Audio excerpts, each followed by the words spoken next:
মুখ্যমন্ত্রীকেই প্রাণনাশের হুমকি। পানিহাটির বিজেপি প্রার্থীর কমিশনে কোপে পড়ছেন। ওনার সঙ্গে দেখা হলে আমি ওনার চুলের মুঠি ধরে ঘুরিয়ে দেব। মন্তব্যটি আর কারণ নয়, তিনি আরজি করের নির্যাতিতার মা। বহু জল্পনা শেষে পানিহাটি বিধানসভা কেন্দ্রে প্রার্থী পদ্ম শিবিরে হয়েছেন আরজিকর হাসপাতালের নির্যাতিতা, ধর্ষিতা এবং খুন হওয়া চিকিৎসক পড়ুয়া মা রত্না দেবনাথ। আর প্রার্থী হওয়ার পরেই তিনি প্রচারে নেমে পড়েছেন, কিন্তু ছন্দপতন হলো তার একটি মন্তব্যে।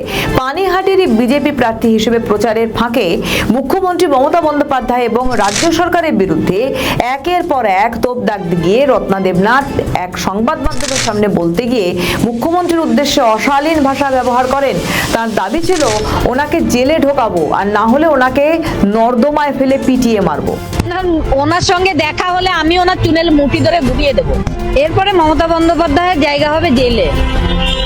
জেলে ঢোকাবো, না হলে নর্দমায় ফেলে আমি পিটিয়ে মারবো। বিধানসভা নির্বাচনের আগে এই রত্না দেবনাথ, যিনি আরজি করের ওই নির্যাতিতার মা বা অভয়ার মা, যে নামেই তাকে ডাকা হোক না কেন, আসলে তিনি এই আপাত নিরীহ বিধানসভা কেন্দ্রকে হেভিওয়েট তকমা এনে দিয়েছেন।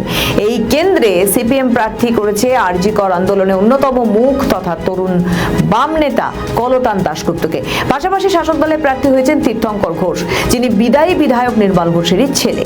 এই নির্মল ঘোষের বিরুদ্ধেও একাধিক অভিযোগ এনে সরব হয়েছিলেন অভয়ার মা রত্না দেবী। এই নির্মল ঘোষ তার বাহিনী নিয়ে সবাই উপরে ডেকে এনেছিল টাকা দিতে। এই নির্মল ঘোষ তার বাহিনী নিয়ে সবাই উপরে ডেকে এনেছিল টাকা দিতে। পানিহাটিতে বিজেপি শিবিরে প্রার্থী হওয়ার পর অভয়ার মা দাবি করেছিলেন তিনি মহিলাদের প্রতি অন্যায়ের বিরুদ্ধে লড়াই করতে, বিশেষ করে তার মেয়ের মর্মান্তিক ঘটনার বিরুদ্ধে লড়াই করতেই প্রার্থী হতে চেয়েছেন। কিন্তু প্রার্থী হওয়ার পরেই তার মন্তব্য ঝড় তুলেছে রাজ্য রাজনীতিতে। মুখ্যমন্ত্রীর বিরুদ্ধে অশালীন ভাষা ব্যবহার এবং খুনের হুমকি দেওয়ার অভিযোগ তুলে শাসক দল তৃণমূল কংগ্রেস ইতিমধ্যে নির্বাচন কমিশনের কাছে অভিযোগ দায়ের করেছে। তৃণমূল সাংসদ তথা বর্ষিয়ান আইনজীবী কল্যাণ বন্দ্যোপাধ্যায় পানিহাটির বিজেপি প্রার্থী রত্না দেবনাথের বিরুদ্ধে মুখ্য নির্বাচন কমিশনারের কাছে কড়া ভাষায় লিখিত অভিযোগের দায়ের করেছেন বলেই জানা গিয়েছে। শাসক দলের দাবি, একজন মহিলা মুখ্যমন্ত্রীর প্রতি এই ধরনের আক্রমণ কেবল নিন্দনীয়ই নয়, তা গণতান্ত্রিক শিষ্টাচারের সমস্ত সীমা লঙ্ঘন করেছে। একে সরাসরি আদর্শ নির্বাচনী আচরণবিধি লঙ্ঘনের শামিল। বিষয়টিকে অত্যন্ত গুরুত্ব দিয়ে দ্রুত ও নিরপেক্ষ তদন্ত নিশ্চিত করার পাশাপাশি অভিযুক্ত বিজেপি প্রার্থীর বিরুদ্ধে কঠোর আইনি ও বিভাগীয় পদক্ষেপ গ্রহণ করতে হবে বলে দাবি করেছে শাসক দল। বিধানসভা ভোটের মুখে পানিহাটির মতো একটি স্পর্শকাতর বিধানসভা কেন্দ্রে এই ধরনের মন্তব্যের জেরে রাজনৈতিক উত্তেজনা চরমে পৌঁছে। কারণ এই এলাকাতেই বাড়ি আরজি করের নির্যাতিতার মা বাবার।